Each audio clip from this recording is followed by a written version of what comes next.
Hi everyone, this is Melissa from Melissa Made, and I'm going to share another project with you today for the Cricut Creative Critters Imaginations blog.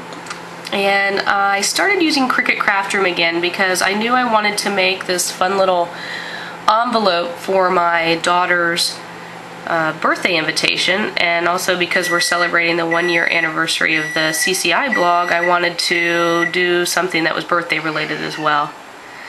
And I'm making this envelope here, but once again I went to cut from the program and it didn't cut. So I wanted to kind of show you what I did instead. This is the little monster piece here, and the little pieces that go with them that didn't cut out. These are going to be too hard to cut out by hand. You could do it if you have to. But instead of using Craft Room for this part, I'm just going to go ahead and use either the Imagine or the Gypsy, because both of those should work okay. For the envelope part though, this can't really be done on anything but Craft Room because I'm changing the patterns. So what I did with that is once it printed out, I simply cut it out using my paper cutter along the trim that was provided, and it worked just fine. And because I want this pattern in this shape, that's what I'm going to have to do. So I'm going to switch over to the Gypsy and show you how I add patterns to each of these little critters for this project I'm doing. And the theme I kind of went with this project was Monster Mash Birthday Bash. So I thought that would be fun. My daughter's going to be turning 2, and needless to say, she is a little bit of a monster.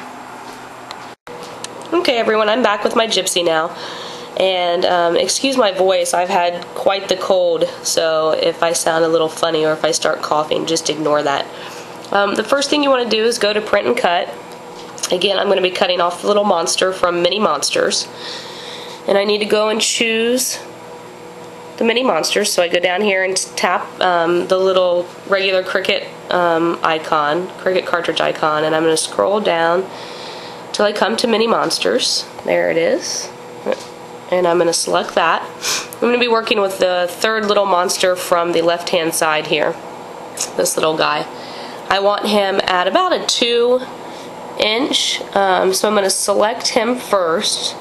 Then I'm going to go ahead and edit this little guy. And like I said, I'm going to make him a 2.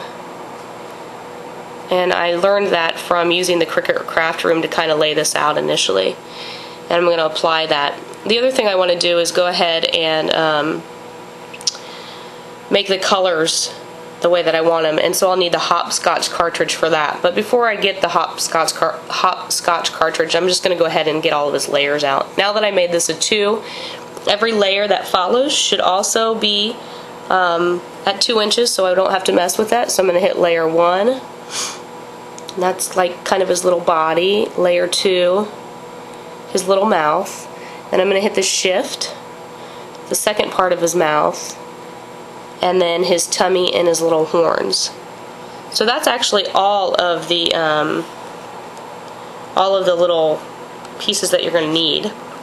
And now I want to add patterns to each of those. So I'm going to go down here and click the little icon that looks like the Imagine cartridges, and I'm going to pull up hopscotch because that's the pattern I like to use.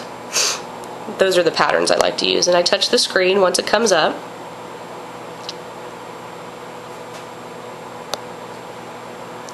And then I'm going to go ahead and change the pattern. So for his background, I just want the yellow that's a coordinating color. That's the cool thing about the Imagine cartridges. Not only does it give you the pattern, but if you scroll over, you're going to also see just a bunch of solid colors. And I like this kind of buttery yellow color for his body. Now the next part's his tummy, and I'd like to make that a red color. Sometimes when you work with patterns on the Imagine, if you try and add patterns to some things, it kind of looks gaudy almost. Because the pattern shrinks on the paper, with Cricut Craft Room you're going to be able to get rid of that patterning. You're going to be able to change the pattern so that it's a little bit bigger, and it won't look so crowded and nonsensical. This little piece here, I'm gonna this is his mouth. I'm gonna leave that white. But the next part that I need to edit is his little belly and horns. And I'm actually going to make 2 of those because I think I want his horns different from his belly color. So the first one I'm going to work on the belly, and I like this little pattern here. I think this won't be too strong and it won't get lost amongst the other parts of his body. And then I'm also going to change the horn color to a blue that's also in the colors. This blue here, kind of a darker blue, which will match the edge of my invitation, if you remember what I showed you earlier. So now that I've got that, I also want to have a little circle and flower border to put him on. And so in order to do that, I'm just going to go to the Imagine icon down here and use some of the patterns here. This is really cute, and I can put a nice little circle on it and then place him on top of that. So I'm going to choose this, and then I want to edit it. And I'm going to give it a pattern, or maybe I'll just give it a solid color because it's going to be sitting on that circled pattern from the invitation. So I think I'll make this that dark blue as well. And I'm going to increase the size to about a 2.5 because my monster's at a actually maybe this I'll go up to a 3 since my monster's about a 2, and then the circle below it, or that's going to go on top of it here, will be a 2.5. That should give me enough room that the little scallops are going to stick out. So now I'm going to scroll and find just a plain old circle. Here it is. I'm going to edit that. I want to leave that white, but I'm going to change that to about a 2.5 and apply. Now the thing I like about doing this is once you have all of your images ready there at the top, then I can scroll over to the next button here, click next, and I can actually see the sizes of this. This circle that I made to go on here looks a little bit small, so I'm actually going to go back and adjust that, or maybe adjust the flower border, the scalloped border, so that it's a little smaller. I think that's what I'll do instead. So I'll decrease that to about a 2.8. Let's see what that looks like. I think that'll be perfect, and maybe I'll make this circle a little bit bigger so that the little monster doesn't necessarily hang off the sides too much, but maybe a little bit. So let me go back and adjust that as well. So I brought up the circle, and I'm going to shrink that down to about a 2.3. Actually, no, sorry, I wanted to increase that. So let me go back and increase that to about a 2.6. Now I think that'll go right over top of that pretty nicely, and each image will look good on that. So now I'm going to go ahead and cut. And once I get the Gypsy hooked up to the Imagine, I'll just hit next.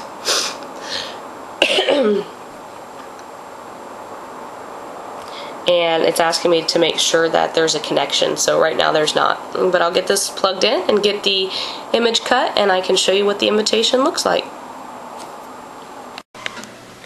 Hi everyone, I'm back, and I wanted to share a little something with you. I'm doing a few more things off of my Gypsy. I wanted to make a little bag, and I used the bag from Tags, Bags, Boxes, and More. And when I printed it out, and I'm going to try and zoom in so you can see this here. I hope this will work. I don't know if you can see this, but when I zoom in, you see some little striations on the paper. You'll also notice that when it cut, it didn't really cut where it was supposed to on that white hole there.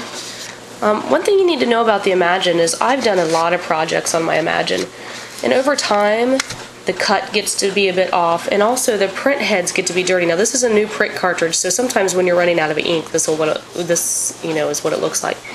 But I have a full print cartridge in there, and so something I did is I went to my settings menu.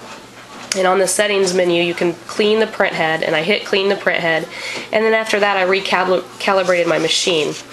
And here is my second print, and you can see there's none of those ugly striations in there, and the cut is a lot better now.